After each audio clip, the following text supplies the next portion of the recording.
Bismillahirrahmanirrahim. Gəl ey məni əri candan xəbər ver. Vücudunda nə var ondan xəbər ver.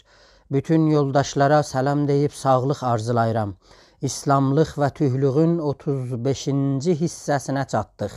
Təəssüflə internetin gücsüz olması failləri Instagramda, Telegramda yükləməsini çətinləşdiribdir. Görüntünü səs yazmasına çeviribdir. Dədə-babalarımız demişdilər, anladıq yel dərmanını, bəs bunun suyu hanı?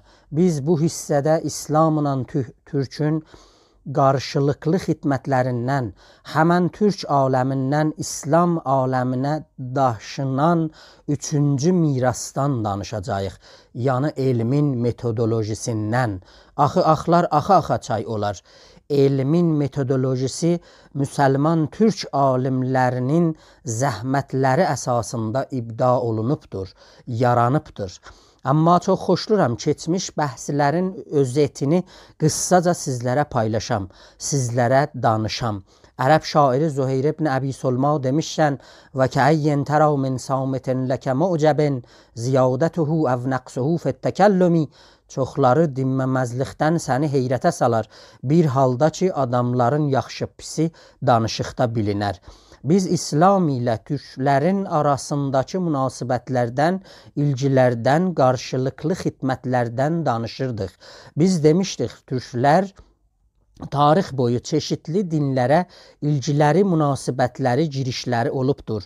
Mani dininə, Budismə, Yahudiyyətə, Məsihiyyətə varmaları, girmələri olubdur. Onlara baş çəkiblər, oralarda gəziblər, mənalarında seyr ediblər, bəzən inanıblar. Sonradan sonuçda o dinlərdən eşiyə çıxıblar. Necə ki, çağdaş, müasir zəmanədə manəvi türklər, buğdayı türklər, Yahudi türklər, Məsihi türkləri görmək olar. Əlbət sayları çox azdır. Təhcədin ki, türklər onun içinə girib, oradan çıxmayıblar, dərin ilgi, sevgi yaraldıblar, İslamdır.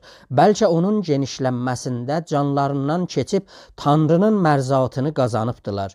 Və minən nasi mən yəşri nəfsəhu ibtiğaə mərzatillah və Allahu rəufun bil ibad. Bir sıra adamlar canlarını tərəziyə qoymaqla Allahın rizvanını, rizayətini axtarırlar. Allah bəndələrinə əlbət mehribandır. Bəqərə surəsi 207-ci ayə.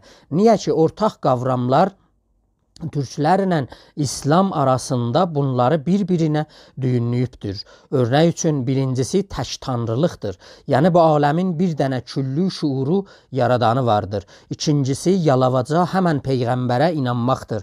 Yəni bir insani ki o şuurunu bir sadiq, əmin elçi olaraq digərlərinə daşıya.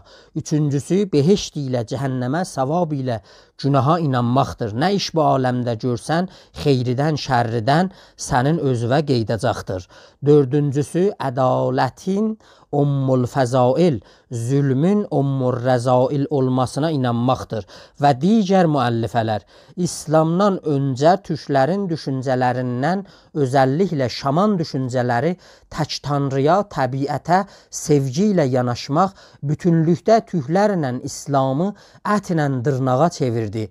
O əsasda onlar İslamı öz dinləri bilib onu mənimsəyiblər, bəsləyiblər, Seyful-İslam ləqəbini daşıyıblar, mücahid-i fisəbilillah olublar, sülh, barış, rifah bayrağını türkü İslami düşüncədə bütün aləmə yayıblar. Maidə surəsində 54-cü ayəni, Bəqərə surəsində 207-ci ayəni öz şənilərində, mərtəbələrində biliblər. Çoxlu katoliklər sevirdilər Osmaninin hakimiyyətində, ədalətində, rifahında yaşayalar.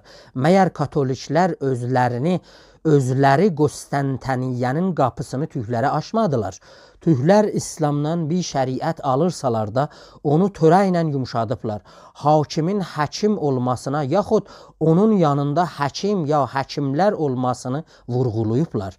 Türkü İslami düşüncədə, siyasəti modunda, tədbir mənzildə, əxlaqiyyatda bir həkim fikirlər yaraldır. Farsi İslami düşüncəsində bu vəzifə fəqihdən asılıdır. O əsasda türklər bütün varlıqlarını canla, maldan, maarifdən, bilimlə İslama bir töhfə kimi təqdim ediblər.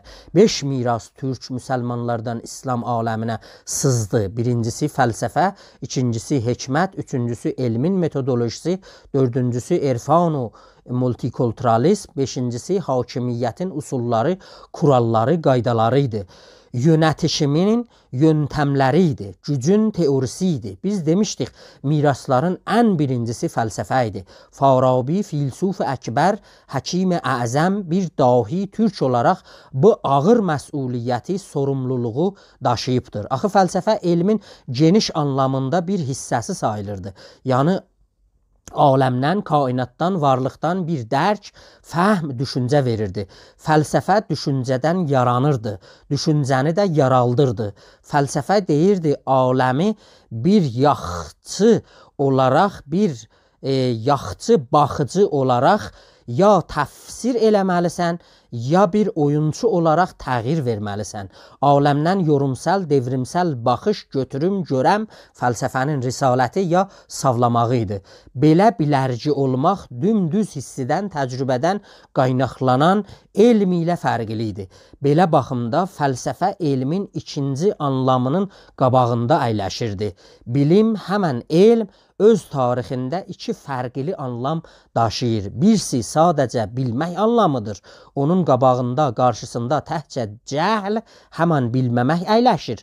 Bütün bilimlərə, onun çeşitlərinə baxmayaraq hamısına elm demək olar. Cahil olmayana da alim demək olar. Bu anlamda əxlaq, riyaziyyat, din, yaşam bilimi, həmən zistşinasi, astronomi, ulduzşinaslıq da hamısı elm yaxud bilim sayılırdı. Kimsə onlardan birisini ya neçəsinə əhatəsi olsaydı alim sayılırdı. Bu anlamda Tanrıya da alim deyirdilər. Yəni heç bir zat onun bilim çərçəbəsindən eşdə değildi. Tanrı cahil değildi. Ona məchul bir şey yox idi. Qəzzali filsufları Təhafətül fəlasifətə çırpanda deyirdi, onlar aləmi qədim bilirlər. Halbuki aləm hadisdir. Onlar Allahı alimi bil külliyyat bilirdilər. Halbuki aləm alimi bil külliyyatdan əlavə, Allah alimi bil külliyyatdan əlavə alimi bil cüz'iyyatdır. Qur'anın məzmunu içərisindəki elm qavramı ümumiyyətdə bu anlamı daşıyır. Kimsə Tanrının sifətlərinə, feillərinə agah olursa, ona da alim demək olurdu. Görsənibdir, bu anlamda elm cəhlin qabağında otururdu. İngiliscədə knowledge elmin bu anlamını, muadilini ya eşidini daşıyırdı. Elmin ikinci anlamı da vardır. O da doğrudan birbaşa hissi təcrübədən qaynaqlanan məlumatdır. Elm bu mənada hissi, doğru təcrübədən qaynaqlanan bir sıra bilimlərdir.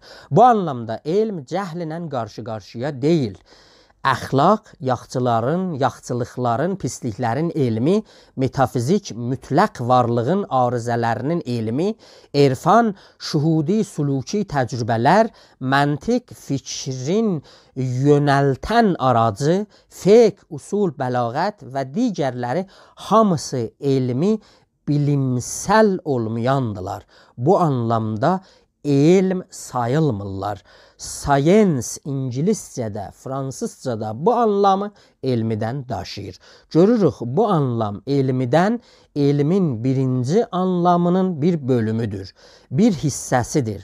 Elm birinci mənada bəşəriyyətin doğumu ilə doğulubdur. Təcrübədən qaynaqlanan elmi, onun metodolojisini sorumlamalıyıq. Kimlər yaraldıbdır? Bizim bəhsimizin konusu o əsasdadır. Bir zaman fəlsəfənin elmlə mütəradif ya eş anlamı bilənləri var idi. Newton, Kepler, Galile axtarışlarını təbii fəlsəfənin çərçəbəsində bilirdilər. Necə ki biz bugün fiziki elm ya da bilim tanırıq. fəlsəfə də əksi zamanlardan iki cürə idi. Əməli fəlsəfə, nəzəri fəlsəfə. Nəzəri fəlsəfə 3 yerə bölünürdü. Təbiiyyatın fəlsəfəsi, riyaziyyatın fəlsəfəsi, mabə'du təbiənin fəlsəfəsi ya həmən metafizik. Əməli fəlsəfə də 3 bölümə bölünürdü. Əxlaq, tədbir mənzil, siyasət modern, etik, ev yönetimi, sivil society. Əməli fəlsəfəni demişdik, bir ayrı adı da var idi. O həmən hikmətdir. Bunlar fəlsəfənin tüm anlamlarıydı. Fəlsəfənin xas ya da özəl anlamı da vardır. O da təhcə mabə'du təbiəyə yaxud metafizikə dilalət eləyəndir. Təcrübi elmlər heç zaman fəlsəfədən üzgürlük almayıblar. Buna görə təcrübi elmlər hələ-hələdir fəlsəfənin bir payı hissəsidir. Yəni fəlsəfə bir addır, unvandır bəşərin bütün agahlığına, bilərciliyinə. O cümlədən təcrübi elmlərdə belədir. Əgər fəlsəfədən məqsəd xas anlamı, yəni metafizik olsa, təcrübi elmlər heç zaman fəlsəfənin bir payı ya hissəsi olmayıblar. Ta ondan ayrılsınlar, bağımsız olsunlar. Fəlsəfə, yəni fəlsəfəni, filsuf, yəni fəlsəfəni sevən, fəlsəfə ilə məşğul olan, fəlsəfəni qəbul ya rədd etmək üçün filsuf olmalısan. Deyirdilər, Məbəd Delfinin kahini bir suala məruz qalır. Kahindən soruşurlar, ən bilgin insan kimdir? Deyir, Soqrat. Niyə ki, Soqrat deyirdi, mən hamıdan çox cahil, bilməz bir insanam. Amma niyə məni Delfi Məbədinin kahini ən bilgin tanıyır? Buna görə ki, mən bilməməzliyimi bilirəm, o bilməməzliyini bilmir. Fəlsəfə sözü bu günlər Batı kültüründə ayrıca anlamlarda daşıyır. Tarixin fəlsəfəsi, əxlaqın fəlsəfəsi, dilin fəlsəfəsi, hermonotiklər, bunların hamısında fəlsəfə, yəni elmin elmidir. Örnək üçün biz bir fizik elmi varımızdır. Bir də fizik elminin fəlsəfəsi vardır.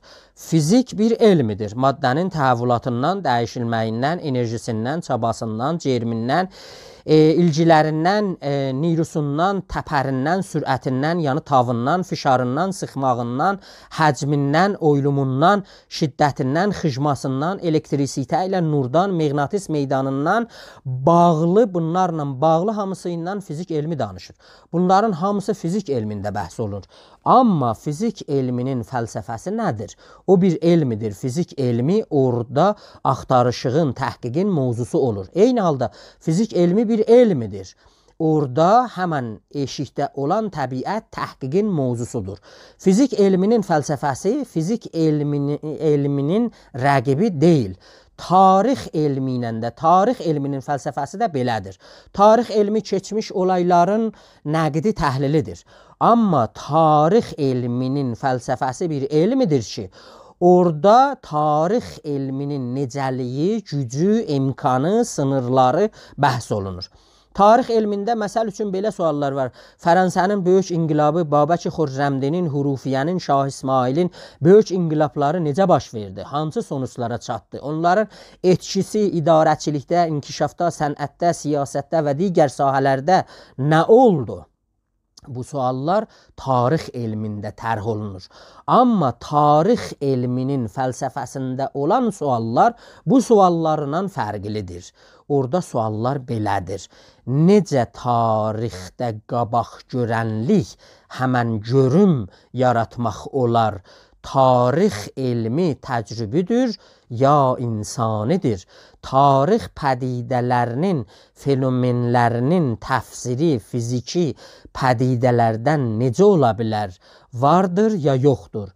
Tarixdə təhqiq metodu təcrübüdür ya qeyri-təcrübüdür? Tarixdə qanun yaratmaq olarmı ya olmazmı? Tarix hünərdir ya elmidir? Görürsünüz, sualların növü fərqlidir. Burada fəlsəfədən məqsəd məntiqi ilə, metodoloji ilə bir qatışıq elmidir. Gələn bölümdə biz bu konuda yenə də danışacağıq. Sağ olun, var olun. Gələn görüşə qədər Allahın amanında.